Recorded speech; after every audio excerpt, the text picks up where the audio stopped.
Mga kapuso, aton hibaloon ang lakat sang panahon upod kay Pag-asa Iloilo weather forecaster John Michael Jongon.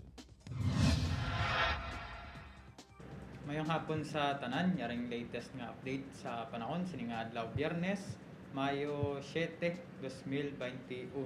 Sa subong ang ITCZ or Intertropical Convergence Zone ang nag-aapekto sa Mindanao, kaga easterlies naman ang mag-aapekto sa mga nabili na bayan sa pungsod.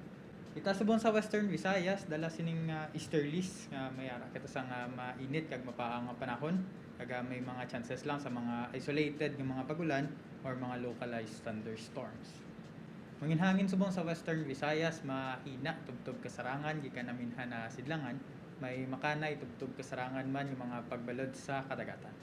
Ang manginlakat naman sa panahon sa sininga weekend, dalaman sang easterlies, expect kita nga mainit japon kag mapaang ang aton nga panahon. Generally fair weather condition, may chances lang sa mga isolated nga mga pagulan or mga localized thunderstorms.